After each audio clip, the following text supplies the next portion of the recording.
Dan teman-teman pasti penasaran nih, siapa nih narasumber kita yang kece-kece hari ini gitu. Nah, langsung saja aku perkenalkan. Jadi, untuk Bapak Satya saat ini adalah seorang pengajar dan juga seorang peneliti di program studi kelautan, Fakultas Kelautan dan Perikanan Universitas Udayana, dan juga seorang co-founder dari Segara Akademia, sebuah ruang untuk penulisan akademisi terkait dengan ilmu kelautan ya Bapak ya. Dan juga akhir tahun lalu ya Bapak ya, kalau saya tidak salah ingat, Bapak Satya juga mengeluarkan sebuah studi gitu terkait dengan padang lamun di Bali, dan juga fokusnya di wilayah-wilayah yang mana intensitas aktivitas pariwisatanya itu tinggi seperti itu. Bagaimana aktivitas pariwisata itu mengeluarkan sebuah limbah ya Bapak ya, dan juga kemudian berdampak ke ekosistem lamun, yang mana seperti tadi sudah diperlihatkan kebanyakan adalah dari konsumsi kita sehari-hari sebenarnya teman-teman, yang mana kemudian tercemar, dia terperangkap di akar ya Bapak ya, yang di rongga-rongganya itu ya Pak ya, seperti itu. Nah, lalu kita punya Kak Ayu yang sangat luar biasa ya hari ini, sudah banyak membantu. Dan juga sekali lagi teman-teman, ada booth dari Bendega juga di sebelah kiri yang menyediakan produk-produk yang sangat menarik. Dan Kayu sendiri adalah seorang lulusan dari Ilmu Kelautan Universitas Sriwijaya ya Kak ya. Dan saat ini berperan di Bendega sebagai Marine Mapping Coordinator. Dan juga kemarin tahun lalu ya Kak ya, itu terpilih sebagai Restoration Steward 2026. Fokusnya di Landscape Ocean ya Kak ya. Dan dari Global Landscapes Forum kita, dengan fokus pada restorasi lamun, blue carbon, dan pemberdayaan masyarakat pesisir. Berarti kelompok nelayan ya Kak ya. Oke, baik. Nah, jadi nanti aku bakal bincang-bincang dulu sama kedua narasumber kita selama 10 menit. Karena jujur ini juga suatu hal yang baru buatku. Maksudnya aku yang juga orang Bali pun baru tahu rumput di sana. Ini kalau surut ya, kalau surut ini semuanya hijau teman-teman. Karena itu di sana itu semuanya padang lamun gitu. Dan aku tuh baru tahu gitu, padahal dari kecil berenang di Sanur tuh ngiranya ya udah cuman rumput biasa gitu Pak, dan juga Kak Ayu, dan ternyata dia tuh punya nama dan punya fungsi yang sangat luar biasa teman-teman. Dan ya kita bakal kulik lebih jauh bersama narasumber kita hari ini. Nah, nanti teman-teman aku berikan juga kesempatan untuk bertanya di akhir, bertanya maupun juga memberikan curhatan ya, keluh kesah gitu. Kan kita lihat ada teman-teman mahasiswa, ada teman-teman dari komunitas pesisir juga gitu, mengenai gimana sih pengalamannya selama ini dalam konteks konservasi pesisir seperti itu teman-teman. Selama 1 menit ya, 1 menit. Jadi teman-teman bisa secara aktif mendengarkan, dan juga nanti dikerucutkan menjadi 1 menit pertanyaannya seperti itu. Nah, aku langsung aja ke Bapak Satya ya. Oke, terkait dengan pertanyaannya. Mohon maaf Bapak. Oke, jadi kalau ini sih aku penasaran banget soal jurnal Bapak kemarin, karena pas saya baca kalau di pesisir selatan ini yang intensitasnya tinggi di Semawang dan Mertasari ya Bapak ya. Nah, aku penasaran gitu, berdasarkan penelitian yang Bapak kerjakan bersama tim kemarin, itu kondisi padang lamun seperti apa yang di Bali yang paling baik Pak? Dan tantangannya apa gitu untuk ekosistem yang lain sehingga belum bisa sebaik itu seperti yang lainnya yang Bapak temukan gitu bisa. Oke, terima kasih Hoka pertanyaannya. Sore rekan-rekan, bisa dipanggil Satya saja, jadi biar menghilangkan batas-batas universitas itu santai ya. Kita ngobrol santai karena saya perlu juga mendapatkan forum ini untuk diseminasi. Jadi penelitian itu, wah, seolah-olah rumit sekali. Saya akan coba menjelaskan dalam bahasa yang sederhana. Mudah-mudahan bisa kita ada hal yang Saya ingin cerita tentang penelitian saya. Ini memang tahun 2025, publishnya 2025. Tapi sebenarnya saya menggeluti ekosistem lamun itu sudah dari sejak mahasiswa. Ada rekan saya di tengah. Saya mulai mengikuti atau mendalami ya ekosistem lamun itu mulai tahun 2016. Ya, jadi sudah last 10 years itu penelitian saya seputar ekosistem lamun. Nah, penelitian berkaitan dengan plastik tadi sebenarnya tidak spesifik ke plastik, walaupun temuannya adalah mostly plastik. Judulnya adalah macro debris accumulation. Jadi dia adalah sampah plastik berukuran makro gitu, yang terakumulasi kebetulan di ekosistem lamunnya. Ya, kebetulan di ekosistem lamun. Nah, saya ingin melihat membagi di daerah selatan, Bali Selatan gitu. Saya ingin pecah menjadi beberapa kategori. Nah, saya pecah menjadi 3 kategori, teman-teman. Yang pertama itu adalah yang intensitasnya rendah. Intensitas pariwisata maksudnya. Kemudian yang kedua adalah intensitasnya sedang, yang ketiga adalah yang paling tinggi. Nah, Satya dari mana mendeskripsikan itu intensitas? Saya bagi menjadi berdasarkan jumlah wisatawannya per tahun. Nah, dapatlah kira-kira untuk yang intensitasnya cukup rendah, artinya relatif rendah, itu di Taman Nasional Bali Barat, yaitu di Karangsewu dan di Labuan Lalang di barat sana, ya betul. Kemudian yang intermediate, ya yang kira-kira tidak begitu banyak gitu ya, itu di Gunung Payung dan di Samuk, ya Pantai Samuk. Yang intensitasnya paling tinggi ya berdasarkan jumlah wisatawan itu adalah Pantai Sindu dan Semawang, ya, dekat sini ya, Pantai Sindu dan Semawang. Saya berikan pendahuluan dulu ya, oke ya, sebelum nanti ke pertanyaan tadi. Nah, ternyata Bapak Ibu sesuai dengan hipotesis gitu, ternyata efek pariwisata walaupun dia bagus secara ekonomi, ya, secara tidak langsung ternyata dia berdampak pada lingkungan, langsung atau tidak langsung. Nah, dari mana? Dari jumlah makrodebris, jumlah sampah yang ditemukan tersangkut di ekosistem lamun. Mungkin nanti akan timbul pertanyaan, apakah sengaja dibuang atau tidak? Bahasnya hal yang bisa kita ceritakan di sini. Mungkin nanti akan saya jelaskan. Bisa jadi arus, terbawa arus. Bisa jadi teman-teman buang sampah di sini pada saat dia pasang terbawa ke ekosistem lamunnya. Maka itulah kenapa jasa ekosistem lamun itu penting. Sebelum dia directly to coral reef. Bapak Ibu Pariama mungkin dan teman-teman bisa menjelaskan mungkin nanti detail berkaitan dengan coral reef. Makanya barrier dari ekosistem lamun ini sangat penting. Walaupun dia suffering from the plastic, dia tercekik gitu artinya dari plastik. Ya mungkin nanti bisa bisa saya jelaskan lebih lanjut. Nah, ternyata ya balik kembali cerita setelah saya literatur review sebelum ke penelitian ini, ada angka menarik yang perlu Bapak Ibu ketahui gitu ya. Ternyata dari sekian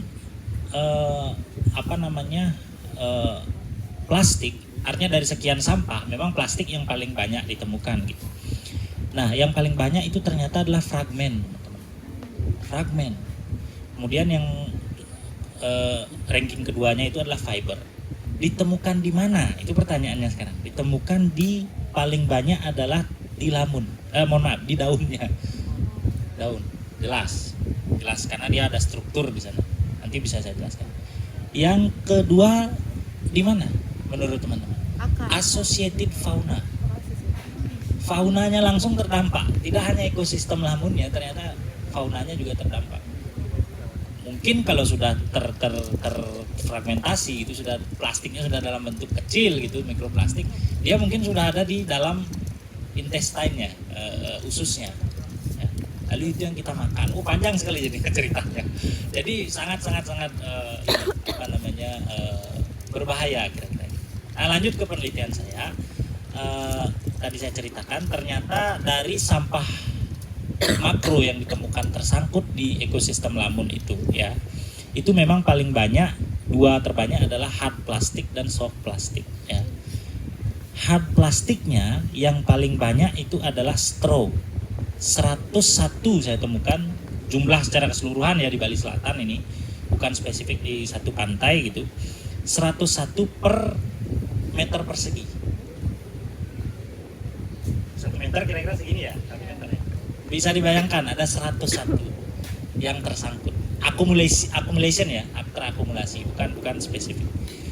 Kemudian yang lain lagi adalah sheeting, lembaran teman-teman. Ya. Untuk yang soft plastiknya kira-kira yang paling banyak apa menurut Bapak Ibu sekalian? Adalah food container. Ya, food container, pipe atau PVC, kemudian ada bottle cap, ya, tutup botol gitu. Nah dari sana kita bisa menduga, mengasumsi bahwa bisa jadi kita memang berwisata ke pantai, berwisata. Nah gapnya adalah tempat pembuangan sampah. Nah, itu yang harus kita perhatikan. Banyak sekali bisa cerita dari penelitian ini. Bisa jadi dia yang wisatawan itu tidak membuang sampah langsung ke laut. Bisa jadi hanya di sekitar sini gitu, udah dikumpulkan ini. Tapi mungkin karena ada hal yang tidak bisa tidak lanjut diceritakan gitu, apakah terbawa arus kah atau pemilihannya tidak bagus sehingga sampai terbawa ke lautan. Nah, tadi pertanyaannya Oka adalah gimana? Mohon maaf.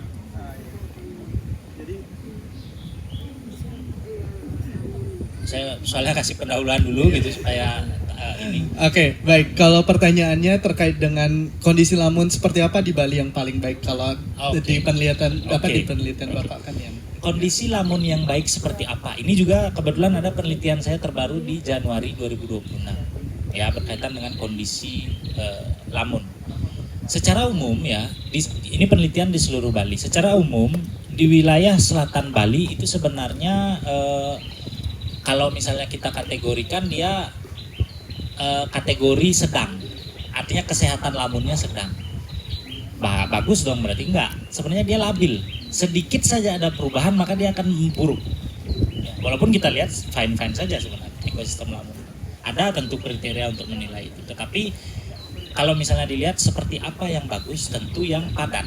Saya yakin saudari narasumber saya juga setuju. Padat, harus padat ya. Nah, padat ini juga harus ada yang lain lagi. Apakah dia ditutupi oleh epifit? Nah, itu. Apakah tidak sama sekali? Nah, sehingga saya berkesimpulan dari pertanyaannya Oka tadi, kondisi ekosistem lamun seperti apa yang bagus? Itu adalah kondisi yang dense, yang cukup padat.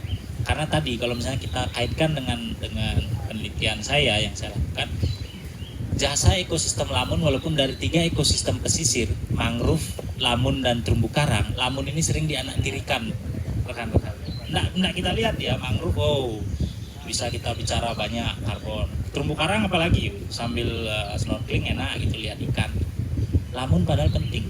Sebelum peralihan antara mangrove ke terumbu karang ataupun sebaliknya ada tumbuhan yang terbenam di lautan tadi, yang sebelum yang kita bicarakan saat ini. Itu sebenarnya jasanya sangat besar, tetapi sering kita lihat dia sebagai tanaman biasa. Kira-kira itu dulu. Oka mudah-mudahan bisa membantu menjawab dan juga memantik diskusi sore ini. Terima kasih.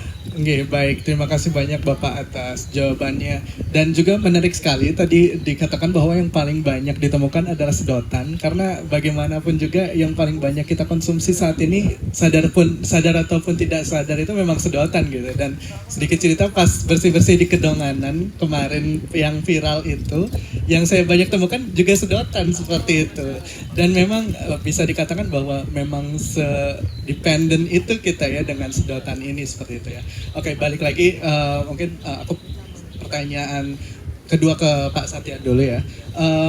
Jadi faktor apa saja sih sebenarnya yang mempengaruhi kelestarian padang lamun begitu, dan bagaimana tadi mungkin memang sudah di-mention terkait dengan hal-hal yang mempengaruhi bagaimana limbah mempengaruhi pencemaran limbah mempengaruhi ekosistem lamun ya. Tapi bagaimana kemudian pencemaran limbah plastik sekali pakai kemudian mempengaruhi kelangsungan hidup gitu dari lamun itu sendiri gitu Pak. Oke. Bagaimana spesifik ya? Artinya pencemaran plastik itu mempengaruhi ekosistem lamun. Nah, ya kalau saya kembali ke hasil tadi ya Bapak Ibu, rekan-rekan sekalian. Kalau misalnya kita lihat yang paling banyak itu memang di daunnya, tentu yang tersangkut ya. Yang tersangkut. Kemudian yang kedua itu sekitar 40,82% itu tersangkut di daunnya. Kemudian kalau 20,67% itu di associated fauna. Ya, yang ketiga itu adalah di rhizome-nya. Rhizome itu dia mirip seperti akar, tapi batang yang menjulur secara horizontal. Nah, kalau misalnya teman-teman ambil lamun, kira-kira ada batang yang seperti ini nih, menjalar horizontal, itu namanya rhizome. Ya, rhizome. Yang lain-lain lagi adalah di akar dan juga di batangnya. Tentu melalui lenticel mungkin atau gimana. Nah, poinnya adalah bagaimana pencemaran plastik ini mempengaruhi lamun, ekosistem lamun secara menyeluruh. Tentu yang paling pertama namanya tumbuhan pasti melakukan fotosintesis ya. Kadang ada jenis plastik tertentu yang paling berbahaya, misalnya contoh plastik misalnya kita sebut, apalagi berwarna hitam teman-teman. Kalau dia tersangkut di daunnya, maka daunnya akan membusuk atau istilahnya desikasi. Nah setelah dia membusuk, maka dia namanya tanaman pasti akan mati. Ya, kalaupun mati ya tentu akan ya karena tidak bisa fotosintesis. Biasanya tumbuhnya tidak optimal, tidak langsung mati, tumbuhnya tidak optimal, kemudian daunnya semakin sedikit, akhirnya ya tidak bisa tumbuh, kemudian mati. Akhirnya ya terurai saja menjadi sampah ya organik yang memang mencemari lautan. Kemudian yang lain lagi adalah tidak spesifik ke plastik, tetapi bagaimana kita men-treat environment-nya, lingkungannya. Sedimentasi misalnya salah satu contoh. Kalau misalnya kita membuang limbah secara terus-menerus, itu pasti akan ujung-ujungnya bermuara di pantai. Apapun yang kita lakukan di darat itu akan berdampak ke lautan. Ya, salah satunya adalah sedimentasi. Memang lamun perlu sedimen untuk tumbuh. Tetapi apa yang terjadi kalau misalnya itu over? Ya, kalau dia over maka dia akan terbenam. Ya, setelah terbenam ini tentu lamun tidak akan bisa tumbuh dengan maksimal. Kira-kira itu mungkin, oke. Nanti pasti akan ada pertanyaan mungkin berkaitan dengan. Oke, baik. Terima kasih. Oke, terima kasih banyak Bapak Satya atas jawabannya. Nanti teman-teman yang masih penasaran bisa banget kulik-kulik lagi ya, karena balik lagi, menurutku kita harus paham gitu, apa yang kita lakukan di darat itu pasti bakal berpengaruh ke laut dan pada akhirnya ke diri kita sendiri, karena tadi di mention ya Padang Lamun itu punya fungsi sebagai ekosistem fauna ya Pak ya, dimana ikan-ikan itu tinggal, tumbuh dan berkembang, dan ketika ditangkap terus kita makan ya kita makan mikroplastik gitu ya teman-teman ya. Oke, selanjutnya aku mau ke Kak Ayu nih.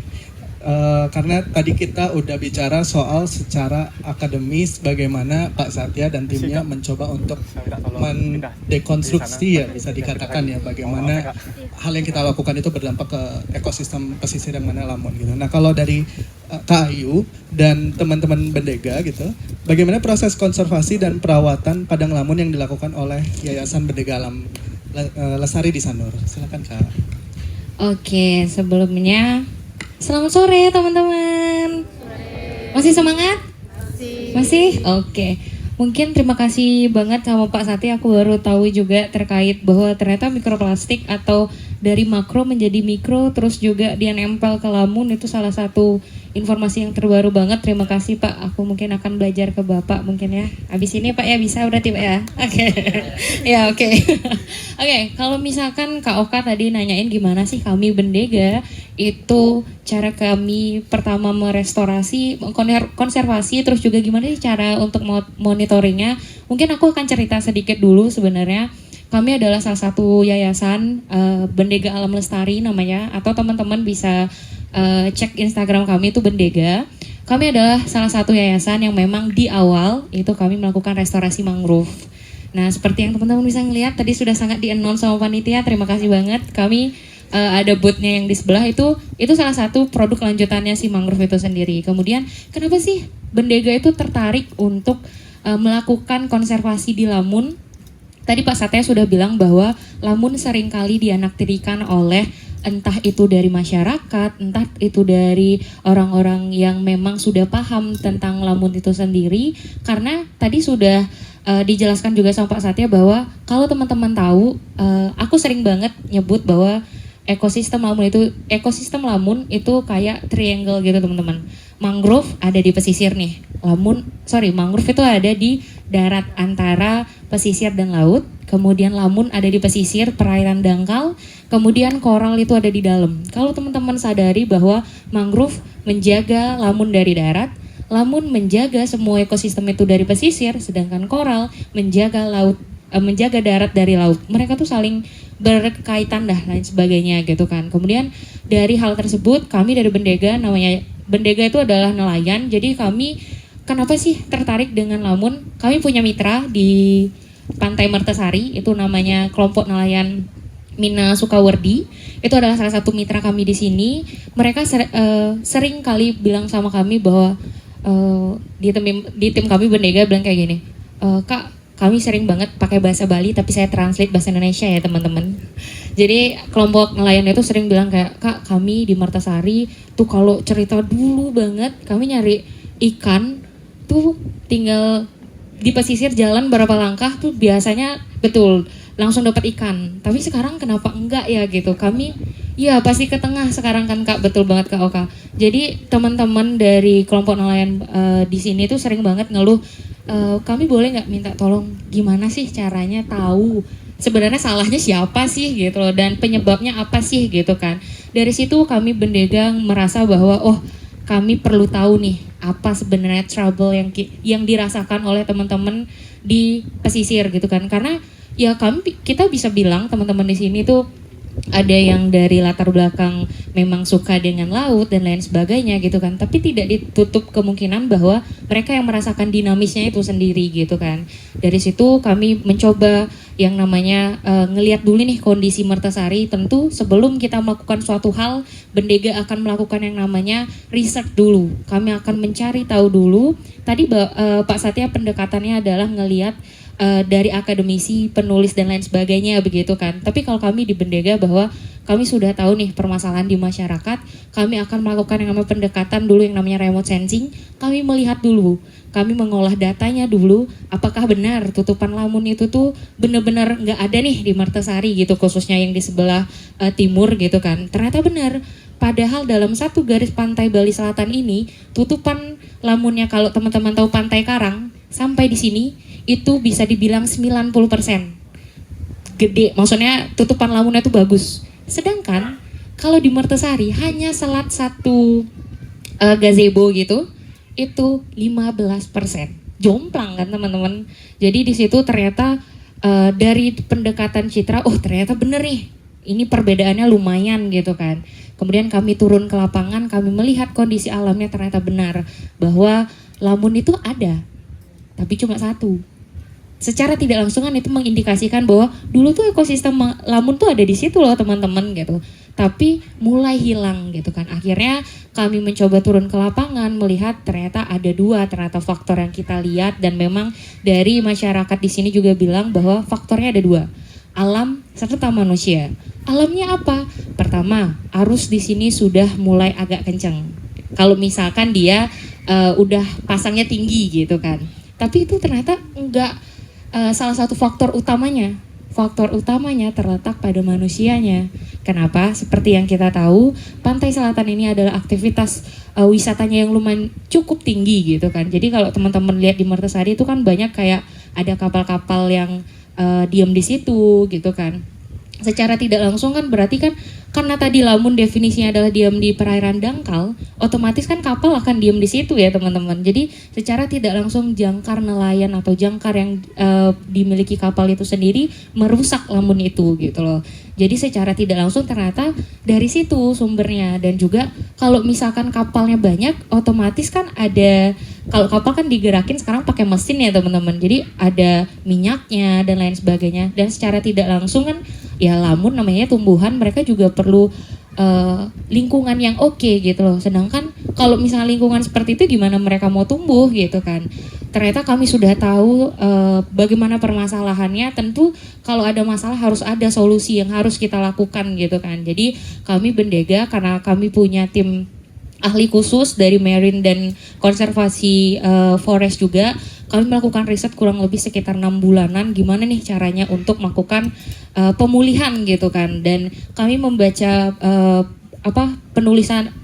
penulis-penulis hebat gitu dari peneliti Indonesia, ternyata ada restorasi lamun gitu. Ternyata ada loh teman-teman. Wah, di situ kami melihat bahwa banyak sekali metodenya. Ada metode polybag, ada poly anchor dan lain sebagainya. Terus juga pakai nanam dan semacam itu banyak sekali gitu kan. Kemudian kami mengadaptasi metode-metode yang sudah dilakukan oleh peneliti. Kenapa kami mengadaptasi? Karena menyesuaikan dengan kondisi yang ada di lapangan gitu. Jadi kalau teman-teman bisa yang tadi games yang tadi itu kan salah satunya ada yang goni sama pasak ya. Itu sebenarnya metode yang kami gunakan bendega itu adalah 2. Ini goni sama pasak. Kalau misalnya gimana sih caranya nanam? Nih teman-teman tadi kan bapaknya bilang rhizome ya. Ini rhizome. Mungkin izin nambahin ya bapak ya. Ini rhizome yang tadi dibilang sama bapaknya. Ini akarnya, ini daunnya, ini lamun. Lamun banyak banget jenisnya ya bapak ya. Banyak banget dan seingat saya, koreksi ya pak ya kalau salah. Kalau tidak salah di Bali Selatan itu jumlah atau spesies lamun itu kurang lebih 13 ada. Kalau tidak salah ya Bapak ya. Ini jenisnya Enhalus acroides namanya. Ini adalah salah satu jenis lamun yang ada di sini dan mayoritas itu jenisnya yang ini yang ada di sekitaran pantai Bali Selatan, khususnya yang di sini Mertasari dan sekitarnya gitu. Kemudian gimana sih caranya nanam gitu kan? Kami itu sebenarnya aman kok. Aku tidak akan ikat tapi aku akan mensimulasikan aja ya teman-teman ya gitu. Ini pasak ya. Ini cara nanamnya. Tadi pasak itu kan ada 2 sisi nih. Ada yang tumpul, ada yang runcing. Runcingnya dihadapkan ke bawah. Fungsinya apa? Lamun itu kan di bawah ditanam. Kalau restorasi otomatis kan perlu agak runcing gitu ya biar dia masuk ke dalam gitu kan. Nah posisinya dia akan seperti ini. Harusnya sepasang. Itu ada yang dipasang tapi kurang lebih seperti ini ya teman-teman. Ini akan dilakuin nempel kayak gini. Dia akan sepasang. Di sini juga ada lamun, di sini juga lamun. Kemudian tali yang tadi itu akan diikat hingga segini lah kurang lebih. Biar dia tuh bisa tumbuh. Karena tadi ada kalau nggak salah kelompok bilang lamun adalah tumbuhan letoy gitu kan. Iya benar kok. Itu nggak salah. Nah, cara ngebantunya adalah si bambu ini diikat. Ini namanya metode pasak. Kenapa namanya pasak? Karena bambu. Itu pertama. Yang kedua, ada metode goni, karung goni. Nah, tadi dijelasin juga kenapa sih ada lubangnya yang 3 ini? Karena goni ini itu ketika lamunnya dimasukin, cara restorasinya ini karung goninya dimasukin lamunnya ke sini, pastikan dia kurang lebih seperti ini dah. Nah nanti kalau ngelakuin restorasi, kami bendega biasanya melakukan restorasi itu agak dalam. Jadi harus dalam kondisi yang surut. Kenapa biar surut? Ya kalau kalian nanam nanti sambil diving nggak apa-apa gitu. Tapi kami menyarankan untuk pas waktu surut biar nanti karena dia perlu tanah nih atau unsur zat hara gitu kan. Jadi harus ngambil tanah dari sana, dimasukin ke sini kurang lebih akan di sini ada garisnya gitu teman-teman. Jadi dimasukin substratnya. Kalau misalkan udah posisinya seperti ini, tadi sekop atau centong yang kayak gitu tuh, itu dibuatin lubang, dimasukin. Itu adalah restorasi metode karung goni. Di mana adaptasinya? Menggunakan metode polybag. Karena beberapa research itu menggunakan pakai polybag, tapi kan kita no plastik ya teman-teman ya. Kita mencoba apa yang dilakukan sama plastik detox gitu kan. Kami ngelakuin yang namanya metode goni itu ya karena ya yang penting itu ada medianya, ya udah kita rubah dengan karung goni gitu. Dan kami sudah melakukan itu di Mertasari, kurang lebih sudah ada 1.250 lebih bibit yang sudah tertanam. Dan itu kami menggunakan 2 metode ini. Dan tadi sudah disinggung juga sama Kak Oka, kalau misalkan Astungkarenya tahun kemarin dan tahun ini sih sebenarnya saya mewakili bukan hanya bendega aja, tapi aku mewakilin Bali, aku mewakilin Indonesia bahkan benua Asia untuk mendapatkan salah satu hibah dari Global Landscape Forum. Global Landscape Forum itu adalah salah satu kegiatan oleh CIFOR. Kalau teman-teman tahu CIFOR, itu adalah salah satu lembaga yang memang berkecimpung di dunia lingkungan. Itu Astungkarenya aku mendapatkan hibah itu sama teman-teman Bendega. Aku sangat berterima kasih juga sama teman-teman Bendega sudah membantu itu. Kami mendapatkan hibah dan akan melakukan restorasi lamun untuk tahun ke depan. Di bulan-bulan ini akan melakukan restorasi. Jadi kalau teman-teman mau ikut penanaman, cek IG kami ya teman-teman ya. Kami akan open volunteer untuk melakukan restorasi ini. Kemudian itu adalah salah satu, bisa dibilang ternyata lamun itu walaupun dia anak tiri, tapi sebenarnya ada beberapa orang yang aware untuk hal itu gitu loh. Kendalanya apa? Kendalanya adalah kita perlu ngasih tahu ke orang-orang bahwa lamun itu penting teman-teman. Mangrove penting kok, koral juga penting, lamun juga penting. Makanya di situ poinnya kami Bendega dan bersama mitra lokal itu untuk bekerja sama bahwa kalau misalkan restorasi mangrove ada, transplantasi koral juga ada, lamun juga harus ada gitu loh. Karena kalau misalnya kita nggak ngejaga 3 ekosistem itu, ya mau gimana caranya kita untuk ngejaga yang lain gitu kan. Dan astungkaranya juga pas waktu kami ngelakuin restorasi terakhir, itu kami ketemu kuda laut teman-teman di tempat kami restorasi lamun. Itu secara tidak langsung mengindikasikan bahwa restorasi yang kami lakukan, restorasi yang teman-teman volunteer lakukan itu berhasil. Karena koreksi apa ya kalau saya salah, kalau misalkan ekosistem diindikasikan sebagai ekosistem yang baik adalah ketika biota laut itu tumbuh di situ atau ada di situ. Secara tidak langsung kan memberitahu kita bahwa itu adalah salah satu langkah yang baik yang sudah upaya kami lakukan untuk restorasi lamun gitu. Terjawab Kak Oka? Iya terjawab banget Kak. Oke. Tadi keren banget ya bisa. Bahkan kita sudah melihat bagaimana biota laut itu menikmati upaya hasil konservasi yang sedang dilakukan. Betul ya, banget. Keren banget sih. Oke, balik lagi teman-teman yang penasaran, bisa banget pantengin IG bendega.id supaya nggak salah sama Bendega yang restoran. Iya, teman-teman ada Bendega Iya, teman-teman ya, betul. tapi kami bendega.id. Betul banget. Iya, betul. Nah, oke, pertanyaan selanjutnya nih Kak. Nah, kan tadi sudah disampaikan secara komprehensif juga terkait dengan upaya konservasi yang sudah dilakukan ya, baik itu penanaman maupun juga perawatannya ya Kak ya. Dan kemudian pertanyaan saya adalah apa pengalaman dalam proses konservasi dan perawatan yang paling membanggakan sehingga pengen banget gitu bisa melihat hal ini lebih sering terjadi dan bisa juga ikut didukung gitu oleh teman-teman masyarakat publik gitu. Oke, pertanyaan yang sangat menarik. Gimana sih kesannya kami atau pengalamannya kami deh Bendega dalam melakukan restorasi lamun khususnya ya? Banyak sebenarnya, banyak gitu. Dan karena ini baru, kami kalau misalkan dibilang pengalaman yang paling oke, semuanya oke.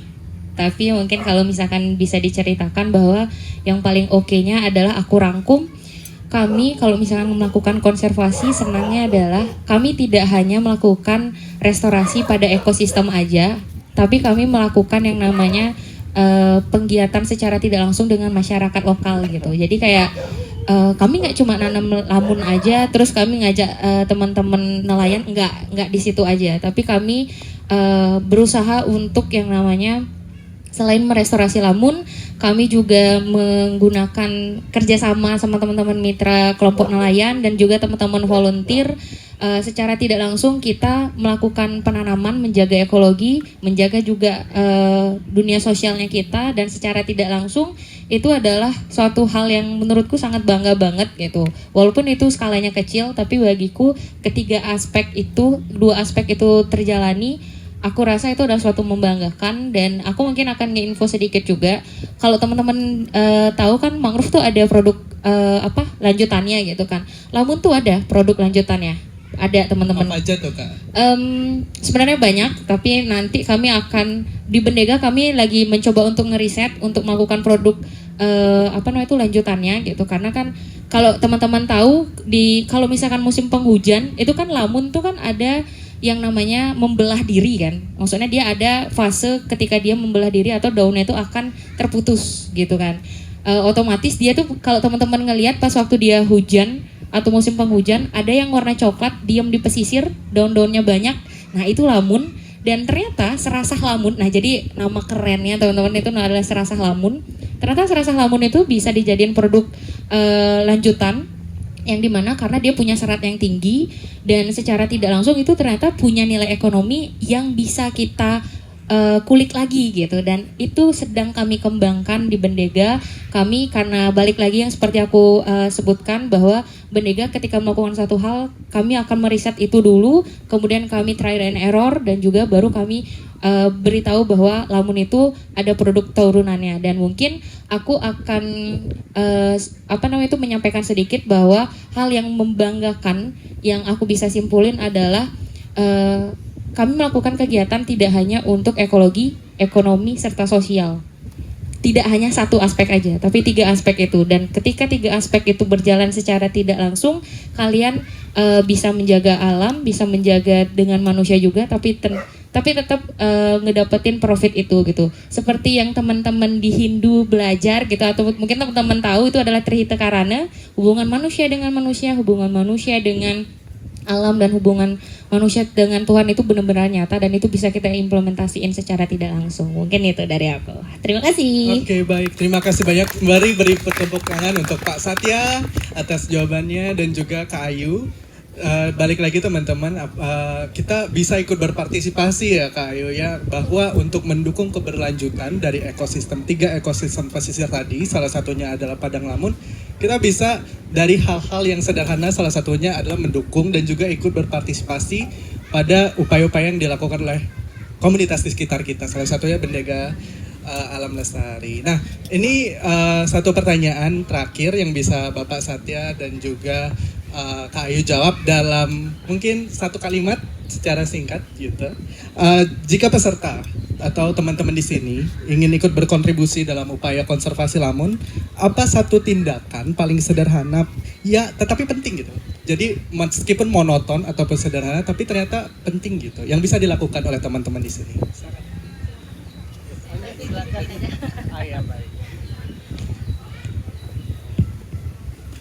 Satu tindakan sederhana itu ya untuk menjaga ekosistem Lamun, kira-kira begitu. Tentu lanjutan dari jawaban diskusi kita kali ini, karena biar selaras juga dengan apa yang diperjuangkan oleh Plastik Detox gitu. Tentu saya menyarankan kita bersama-sama untuk menjaga lingkungan sekitar. Hal terkecil yang memang kita gunakan sudah kita lakukan sebenarnya adalah mengurangi plastik. Easy to talk, tapi hard to do biasanya. Sangat sulit. Wah, pemerintah sudah membuat larangan buktinya ada di lapangan. Straw still exist di lapangan. Nah, itu kenyataannya, fakta. Jadi ya kalau kita mulai dari diri sendiri ya sepertinya sulit juga. Peraturan akan tetap jadi peraturan kalau kita tidak mampu untuk mengikannya. Mudah-mudahan itu jawaban singkat untuk ini. Terima kasih. Terima kasih Bapak Satya atas jawabannya. Silakan Kak Ayu. Oke, mungkin langsung aja ya. Berarti pertanyaan tadi adalah aksi yang bisa dilakukan sama teman-teman, hal sederhana.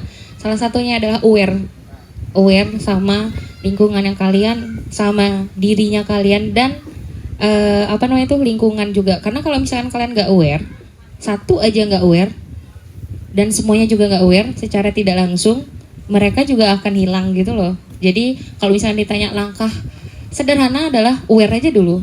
Setelah aware pasti akan tumbuh yang namanya hal-hal yang lain. Cari tahu, terus juga akan aksi. Jadi kalau kata no stress, resolusi tanpa aksi sama aja basa-basi. Oke, itu aja dari aku. Oke, baik, terima kasih banyak Kak Ayu. Betul banget sih, emang seperti kata Pak Satya, yang Pak Satya katakan sebelumnya, memang easy dikatakan gitu ya untuk mengurangi plastik, but it is hard guys to do kalau misalnya dilakukan tanpa komitmen ya Kak. Seperti kata Kak Ayu katakan juga, kalau misalnya kita resolusi doang tanpa aksi, apa jadinya gitu ya. Oke, sebenarnya ini pembicaraan yang sangat menarik untuk saya, dan saya masih banyak yang pengen ditanyain, tapi kalau saya yapping sendiri kayaknya nggak afdol ya. Oke, jadi saya berikan kesempatan untuk teman-teman sekalian 1 menit sekali lagi, karena saya harap teman-teman sudah secara aktif mendengarkan, dan 1 menit teman-teman bisa menyampaikan pertanyaannya, dan kalau misalnya pengen keluh kesah silakan, tapi balik lagi 1 menit ya teman-teman.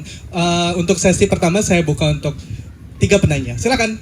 Oke, 1, 2, 3. Oke, itu dulu ya. Nanti kalau misalnya masih ada waktu, aku berikan lagi. Sebentar.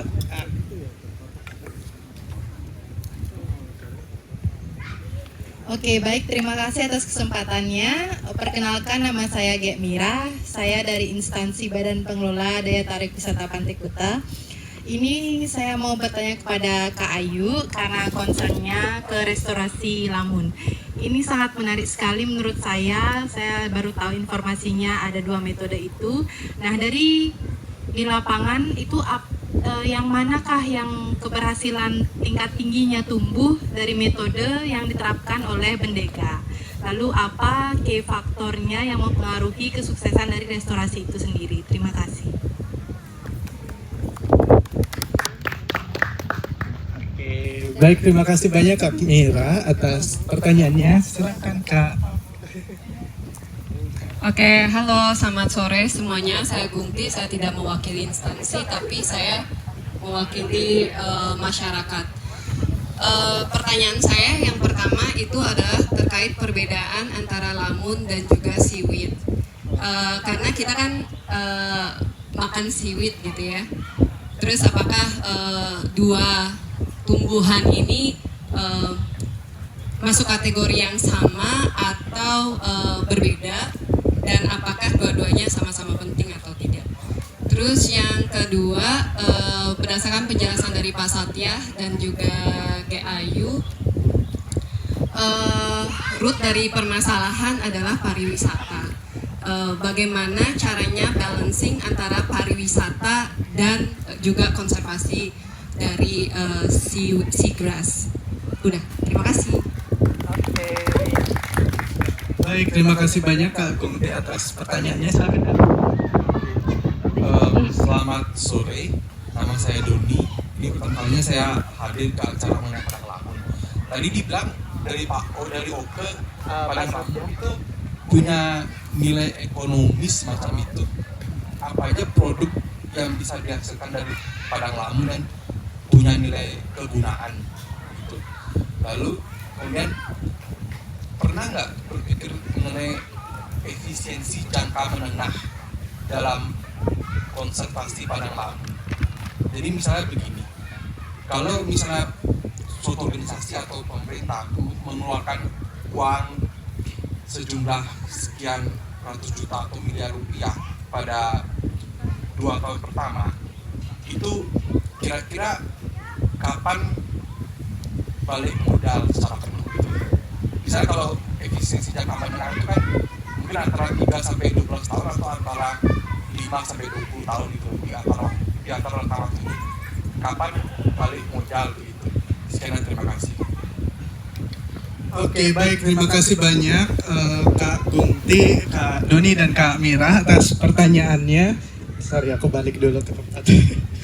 Oke, jadi aku ke pertanyaan Kak Mira dulu ya. Tadi ditujukan ke Kak Ayu, kayak di lapangan metode mana sih di antara dua itu yang paling efektif gitu? Silakan Kak. Oke, terima kasih Kak atas pertanyaannya. Jadi kalau misalkan ditanya 2 metode yang kami lakukan yang sangat efisien atau presentase yang cukup tinggi gitu, daya survive si lamunnya itu sebenarnya hampir sama Kak. Maksudnya dalam artian kalau ditanya perbedaannya itu selisihnya hanya sedikit. Selisihnya apa? Kalau misalkan perbedaannya pasak, dia kan masih pakai bambu. Dia kan masih ada istilahnya muncul di permukaan gitu kan. Perbedaannya itu mungkin dari segi medianya. Atau kalau misalkan ditanya presentasi yang cukup tinggi, jadi kalau aku misalkan umpamain itu adalah goni itu 51%. Kalau misalkan pasak lebih ke 49%. Kenapa 51-nya itu ada di goni? Karena pertama dia tertanam. Jadi kalau misalnya teman-teman kalau goni itu kan dia agak digaruk dulu terus dia dimasukin, otomatis dia rata kan.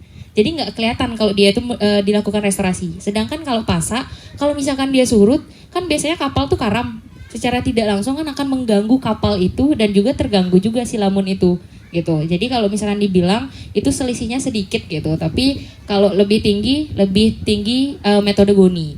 Dan kalau misalkan faktornya ngebuat itu tuh tinggi, pertama adalah yang aku bilang, kalau misalkan dia pasak, dia kan langsung dia ketemu sama si substratnya gitu. Sedangkan kalau goni, dia kan lamun dulu, terus kita masukin substratnya, baru dia ketemu sama substrat yang lain.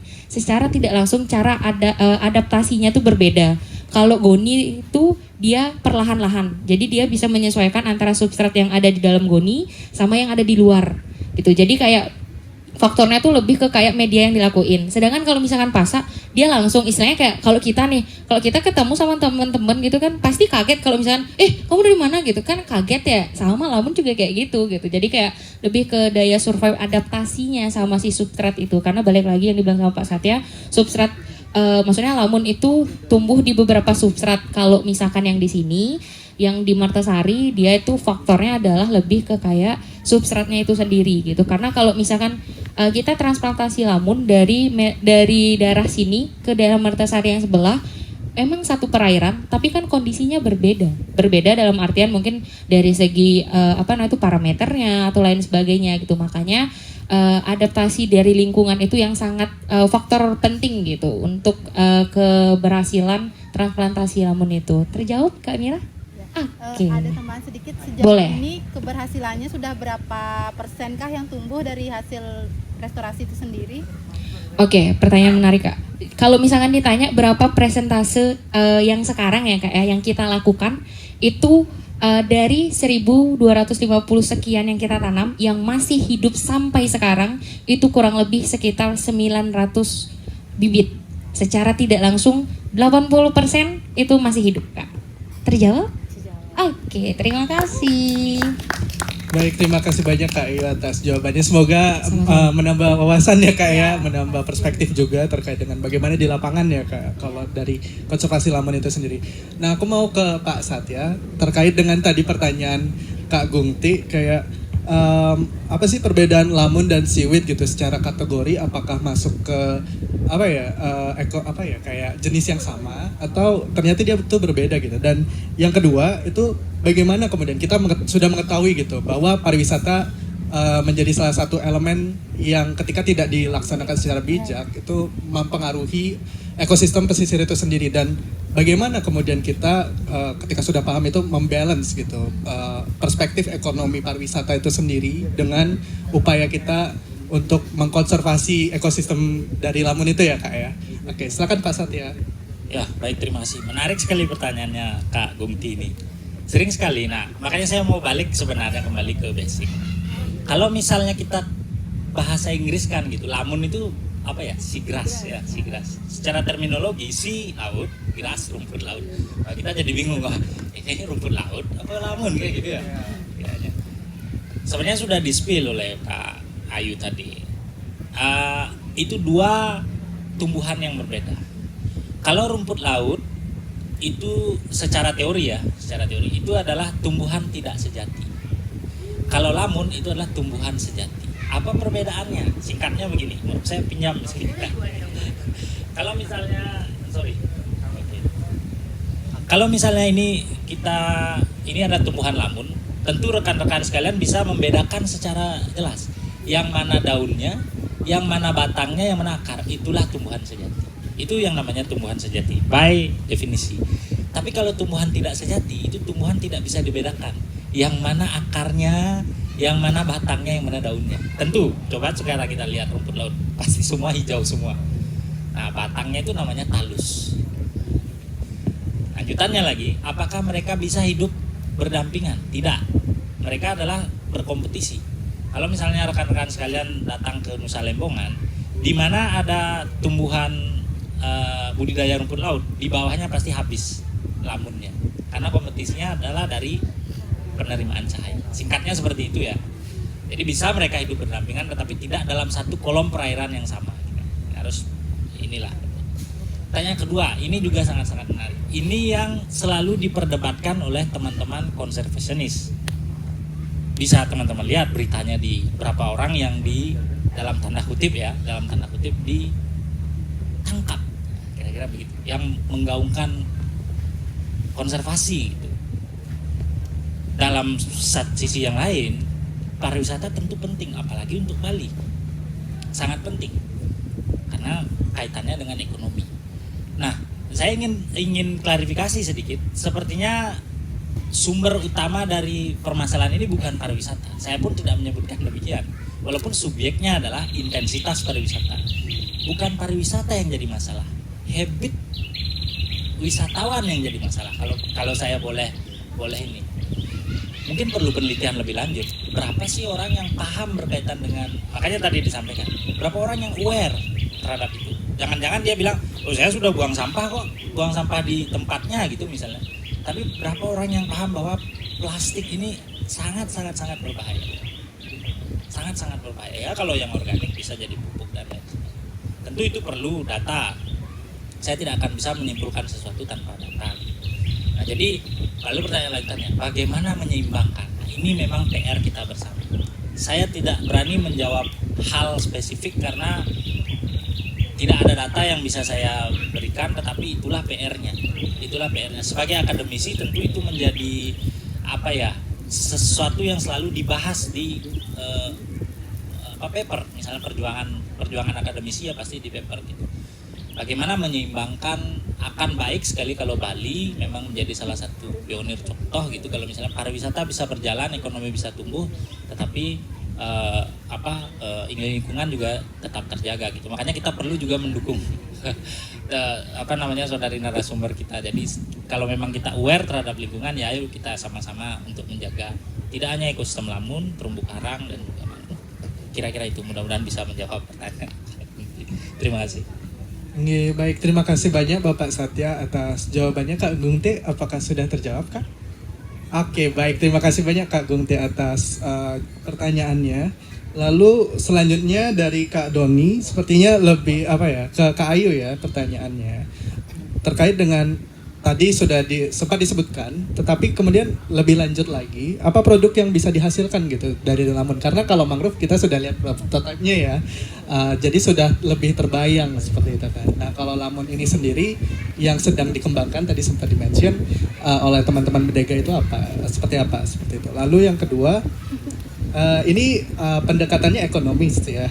Kapan balik modal? Kalau misalnya kita ngomongin dalam jangka menengahnya begitu, terkait dengan upaya-upaya yang sudah diberikan gitu, oleh Bendega itu sendiri. Terima kasih. Silakan.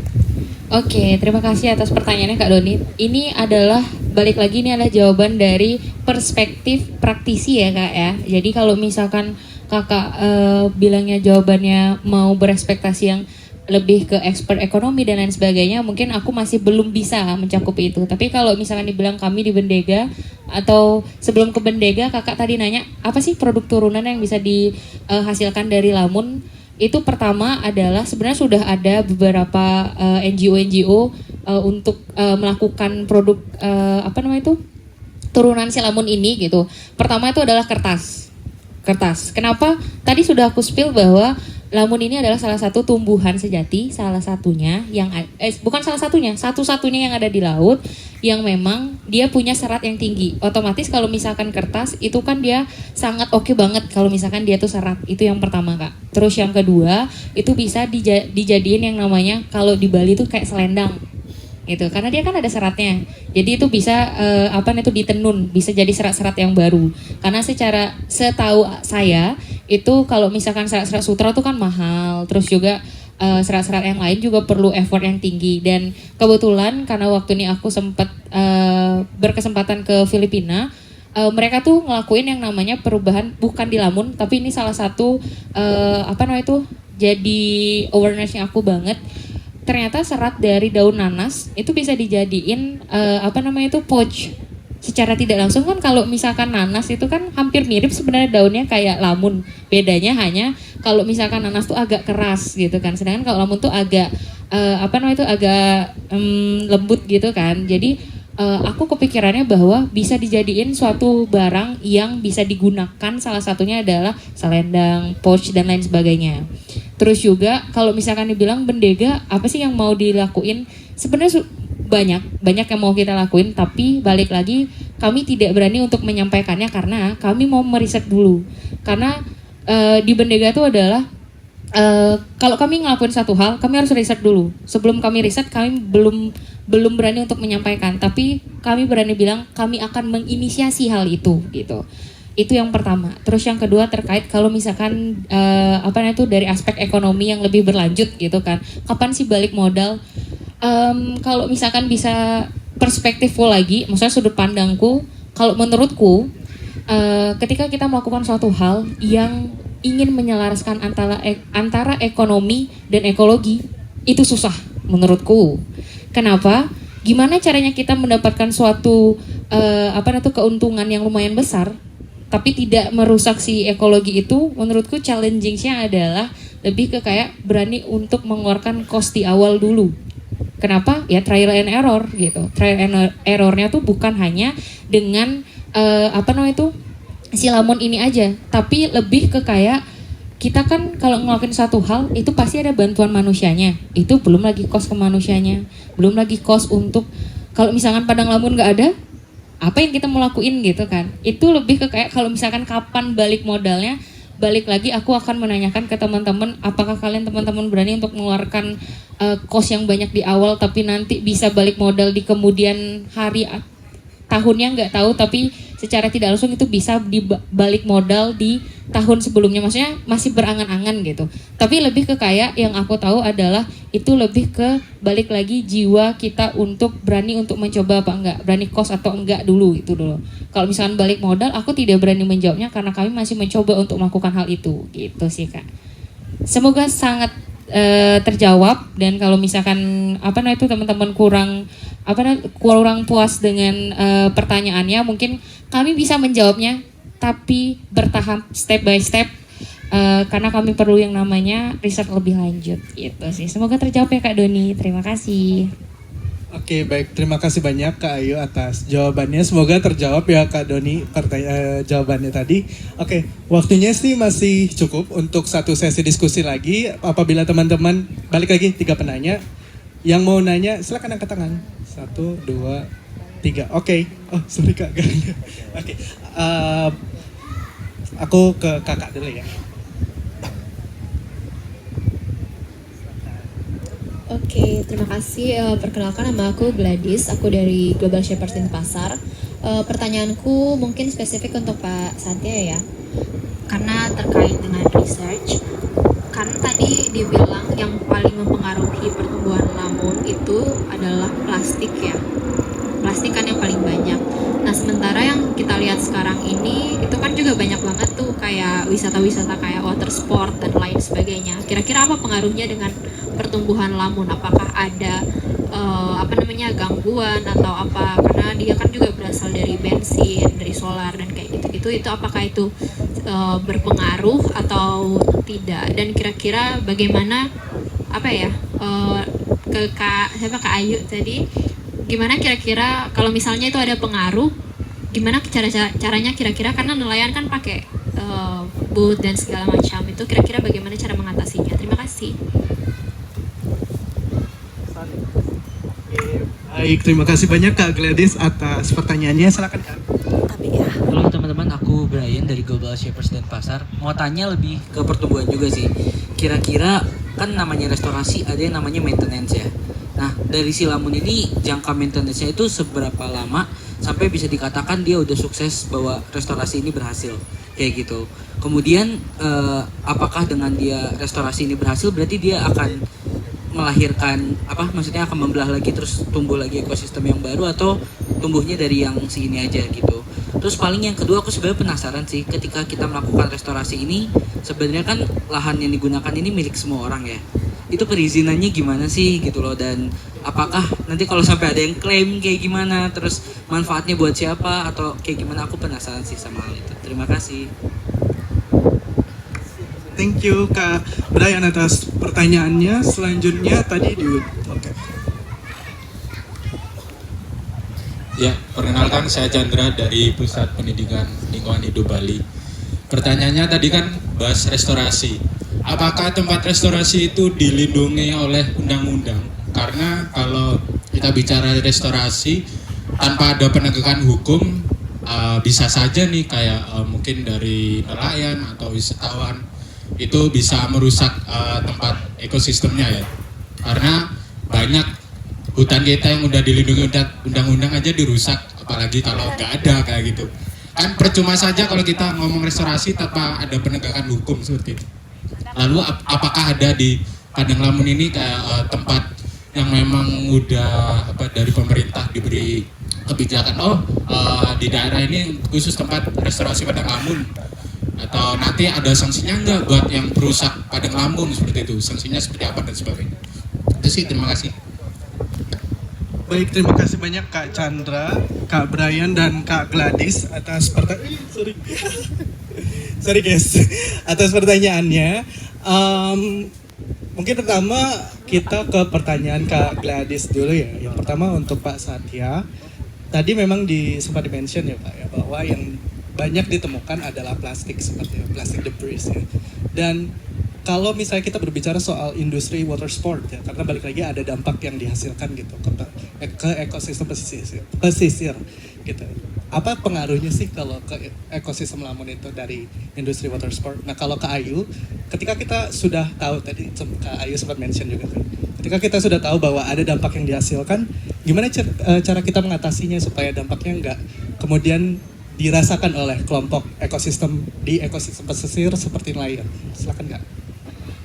Pak Satya dulu. Pak Satya dulu. Maaf.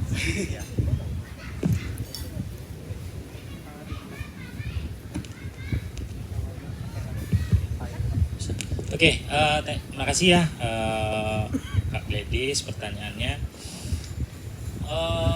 Ya salah satu berarti ini topiknya adalah apa yang mencemari kira-kira gitu, apa yang mengganggu tumbuhannya gitu. Ya selain memang plastik, salah satu yang bersinggungan langsung adalah industri water sport. Singkatnya ya, bagaimana industri water sport itu mempengaruhi ekosistem lamun? Gampangnya adalah daunnya itu terpotong propeller pesawat. Propeller kapalnya. Mohon maaf. Jadi dia ada penelitian berkaitan itu, rekan saya di Fakultas Kelautan Perikanan gitu. Jadi dia melihat bagaimana industri water sport itu mempengaruhi luasan padang lamun. Ternyata cukup luas. Walaupun kata cukup ini sebenarnya perlu pendefinisian lagi sejauh seberapa besar gitu. Karena memang terpotong. Lalu yang lain lagi menurut saya yang paling berbahaya, ini tidak dari penelitian saya tetapi membaca referensi sekitar gitu, adalah dari bahan bakarnya. Bahan bakarnya kita tahu mostly solar ya kalau saya tidak salah. Solar itu bahan penyusunnya adalah salah satunya adalah PB, timbal. Timbal itu sangat toksik sifatnya, apalagi terhadap tumbuhan yang vital seperti ini. Ada beberapa penelitian ya yang dilakukan di negara lain gitu. Ternyata timbal ini sudah sampai masuk ke organ-organ lambungnya, baik dari daun, rizoma, akar, sampai ke batangnya. Nah tentu itu mempengaruhi.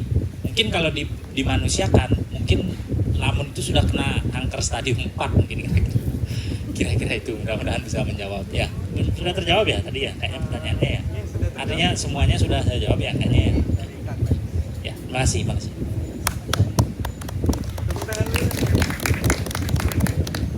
Oke, ini kalau dari Kak Garis kalau nggak salah kayak ya, itu gimana sih caranya kita untuk mengatasi itu gitu kayak, maksudnya perspektif lebih ke nelayannya kan, gimana?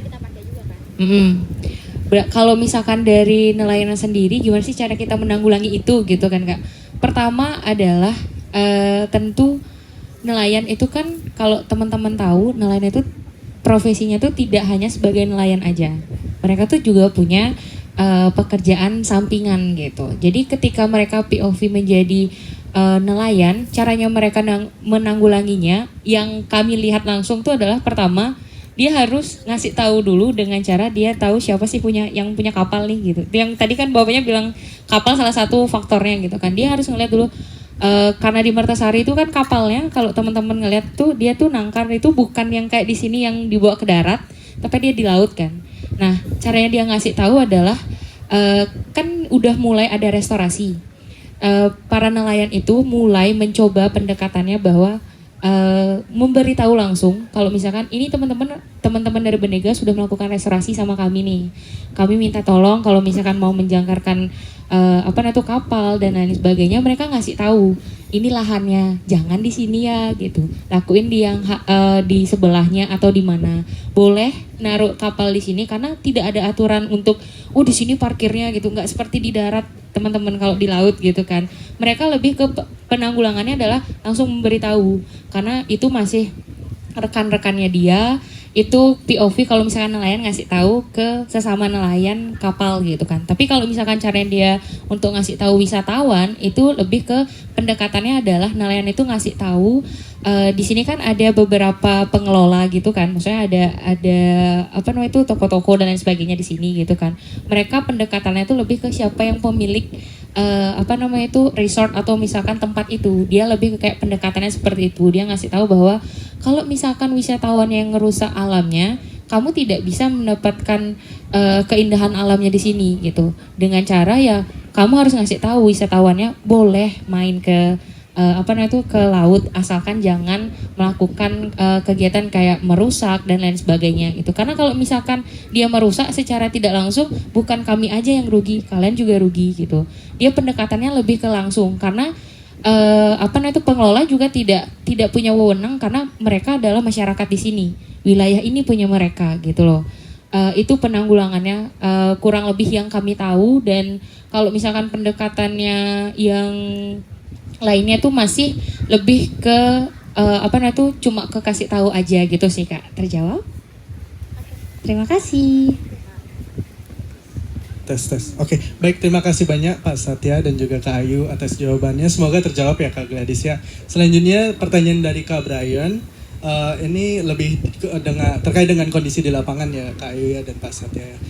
Terkait dengan ketika kita berbicara soal maintenance, perawatan gitu ya. Kira-kira jangka waktunya itu berapa lama sih? Gitu. Itu pertama. Lalu apakah dari lamun yang sudah ditanam itu kemudian melahirkan ekosistem baru, atau yaudah itu aja gitu yang ada gitu. Lalu ketika kita berbicara soal konservasi, gimana perizinannya Kak? Gitu. Oke, terima kasih Kak Brian pertanyaannya. Ini sangat menarik banget. Mungkin aku akan jawab satu-satu kayak pertama adalah yang tadi gimana sih maintenance-nya gitu kan. Tentu kalau misalkan kita melakukan restorasi sama dengan mangrove, lamun juga seperti itu teman-teman. Jadi maintenance-nya itu lebih ke kalau lamun tuh lebih caranya kita ngelihat langsung. Karena kan kalau misalkan lamun kan caranya tahu indikator dia itu tumbuh baik atau enggak itu sepemahaman kami itu adalah ngelihat dia itu tumbuh atau enggak dulu, si akarnya itu sendiri. Nah ternyata akarnya enggak tumbuh, ternyata ada faktor lain yang bisa dilihat. Salah satunya adalah di daunnya. Di daunnya tuh kita bisa ngeliat kalau misalkan dia hijau, berarti dia masih bisa tumbuh. Sedangkan kalau misalkan coklat, ada dua faktor lagi. Ada yang namanya alga yang nempel di daun itu. Terus faktor yang lain adalah kalau misalkan coklat itu bisa mengindikasikan itu sudah mulai dia mati gitu. Jadi maintenance-nya itu lebih ke pertama adalah kita harus tahu lamun itu tuh tumbuh apa enggak. Kalau misalkan enggak, kita akan melakukan penanaman atau penyulaman lagi. Sama kayak mangrove sebenarnya si lamun itu sendiri. Tapi perbedaannya penyulamannya nanti itu adalah ketika lamun itu mati, itu kita tidak bisa lagi untuk membantunya gitu. Karena secara tidak langsung dia tidak bisa survive. Caranya membantunya lagi adalah penyulaman menggunakan bibit yang baru. Maintenance-nya itu lebih ke kayak kita harus mencari bibit yang benar-benar bagus untuk dilakukan penanaman kembali. Itu challenging-nya itu bukan hanya di alatnya aja, tapi bahannya gitu. Makanya teman-teman di Bendega juga dan teman-teman yang lain itu selain restorasi transplantasi, ada juga yang namanya restorasi lamun dari bijinya teman-teman. Jadi lamun itu punya biji, karena dia tumbuhan sejati, otomatis dia punya biji. Nah, kalau teman-teman tahu, itu ada bijinya, itu juga sedang kami kembangkan untuk melakukan pembibitan mulai dari bijinya. Karena kalau di alam, mereka tuh tumbuhnya sama. Jadi kayak misalkan dia udah siap, terus ada buahnya, terus dia mekar, ada bijinya. Kalau teman-teman pernah ngelihat ketika surut ada bunga-bunga kayak busa, warna putih, itulah sebenarnya bijinya dia. Kemudian dia terendam, baru dia tumbuh. Itulah sebenarnya penanaman yang sangat benar-benar alami tapi lama gitu loh. Jadi kalau misalkan maintenance untuk saat ini lebih ke transplantasi lamunnya, itu pertama. Terus yang kedua adalah maintenance-nya tuh lebih, sekarang kami mencoba untuk metode mulai dari nol, mulai dari bijinya itu sendiri. Karena itu challenging-nya lebih ke bukan ke tempatnya, tapi lebih ke dia bisa nggak ya survive kalau misalkan nggak di alamnya langsung. Itu sih kalau yang maintenance ya Kak ya. Terus yang kedua terkait sebentar aku tadi perizinan lahan. Betul Kak? Kalau perizinan lahan Kakak benar banget untuk menanya ini, aku juga bakal nge-info teman-teman. Tadi aku sudah announce bahwa Bendega tidak berjalan sendiri. Bendega pasti berjalan dengan mitra lokal. Salah satunya adalah kelompok nelayan. Tadi aku sudah announce bahwa kelompok yang di sini kami kerjasama di pesisir itu adalah kelompok Mina Sukawardi, itu yang ada di Mertasari. Perizinannya seperti apa? Perizinan lahannya adalah koreksi kalau misalnya teman-teman di sini lebih tahu dari aku. Setahu kami, ketika kelompok nelayan itu ada di suatu tempat, mereka punya wewenang untuk melindungi kawasan itu. Secara tidak langsung perizinan lahannya itu sebenarnya dari mereka langsung, gitu loh. Jadi kalau misalkan dibilang nanti kalau perizinan lahannya ke ke pemerintah dan lain sebagainya seperti apa gitu kan? Balik lagi, mereka punya wewenang yang memang sudah diberikan oleh pemerintah itu sendiri. Caranya seperti apa yang mungkin belum teman-teman tahu. Makanya ketika Bendega melakukan kegiatan, pasti kami dengan kelompok karena mereka sudah punya izin resmi dari pemerintah gitu. Dan kalau misalkan ditanya perizinannya seperti apa sih? Balik lagi, mereka tidak perlu izin karena mereka sudah diberikan izin secara tidak langsung sama pemerintah. Bukan tidak langsung, sudah tercatat. Kalau misalkan kalau tidak salah bunyinya undang-undangnya itu adalah semua masyarakat atau semua orang yang ada di pesisir, salah satunya adalah kelompok nelayan, mereka punya wewenang khusus untuk mengelola lahan tersebut. Kalau misalkan ditanya mereka punya izin, punya. Dan kalau misalkan ada hal yang tidak itu terjadi, balik lagi itu sudah tertulis. Dan kalau misalkan lebih lanjut, teman-teman bisa melihat di lapangan seperti apa. Itu kalau dari aku. Oh, boleh banget dong, boleh banget. Baik, supaya ini kan banyak dari akademisi juga ya, ada Pak Satya dan anak-anak mahasiswa atau yang sudah lulus. Sebenarnya ada perizinan resmi, namanya PKKPRL. Jadi untuk perizinan kesesuaian kegiatan di ruang laut, termasuk restorasi. Dan restorasi karang mangrove. Jadi kalau kita mau punya lahan tertentu, izin dari masyarakat itu izin sosial, itu bukan izin resmi. Jadi itu sifatnya hanya sosial. Jadi semua baik kelompok masyarakat maupun NGO atau swasta yang mau melakukan semua kegiatan di air, di atas maupun di kolom air, semua harus mengajukan perizinan PKKPRL ini. Nah, kelompok masyarakat bisa mengajukan, tidak perlu bayar, ya, tidak perlu bayar. Kelompok masyarakat, pemerintah itu boleh mengajukan. Tapi kalau NGO itu masih tetap harus bayar. Ada harganya. Jadi supaya tidak salah paham teman-teman, maaf nih saya menyampaikan saja. Supaya untuk menjamin juga pekerjaannya teman-teman. Memang dukungan sosial dari masyarakat pesisir lebih kuat sebenarnya kadang-kadang ya.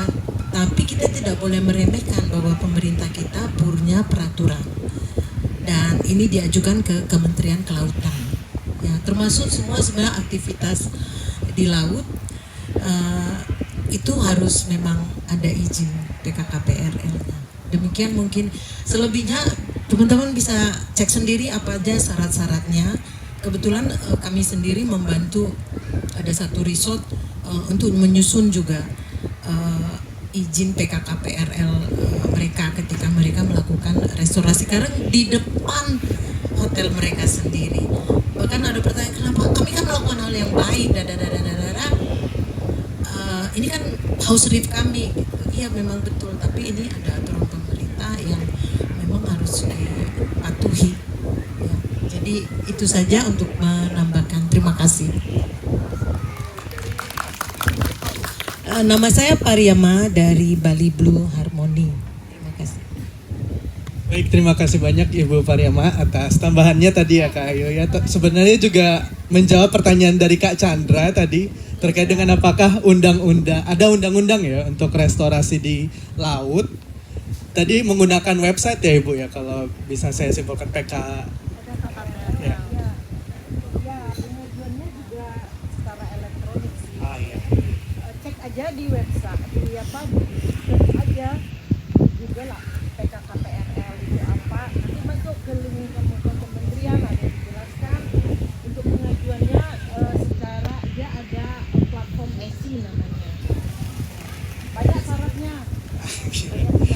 Oke, baik. Terima kasih Ibu Pariama. Baik, balik lagi mungkin supaya berkaitan dengan tempat restorasi ya, pertanyaan dari Kak Chandra tadi, ini bisa dijawab oleh Pak Satya atau Kak Ayu terkait dengan tempat restorasi itu ada undang-undang yang melindungi nggak sih? Tadi memang sudah di-mention oleh Ibu Mariama bahwa memang kita ada peraturan khusus ya berkaitan dengan upaya kegiatan kita di pesisir seperti itu. Tetapi ada nggak sih undang-undang yang melindungi?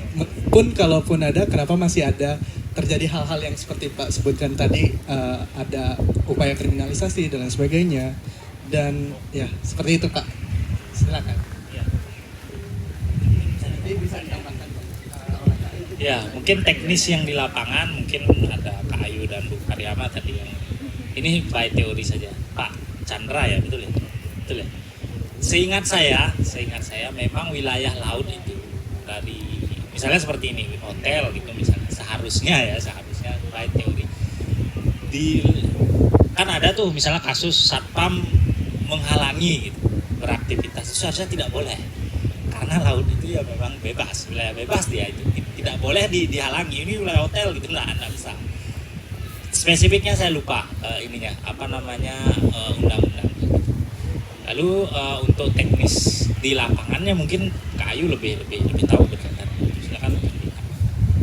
Oke, terima kasih Bu untuk tambahannya. Benar banget sebenarnya kata Ibu bahwa itu ada yang mengatur, dan juga kalau misalkan masyarakat memang tidak ada, tapi kalau misalkan NGO itu berbayar, itu betul sekali. Makanya kalau kami di Bendega, kami tidak hanya bekerja sama masyarakat lokal, terus volunteer dan lain sebagainya. Kami juga bekerja sama dengan pemerintah. Salah satunya adalah kami di bulan September kemarin kami melakukan penanaman lamun dengan KKP, Kementerian Kelautan dan Perikanan, Lokatuna, Provinsi Bali. Itu kami juga mengatakan seperti itu bahwa kami mau melakukan restorasi ini lebih lanjut dan lain sebagainya. Bagaimana sih caranya? Bagaimana cara perizinan dan lain sebagainya? Karena balik lagi, Indonesia adalah negara yang memang perlu beberapa hal yang perlu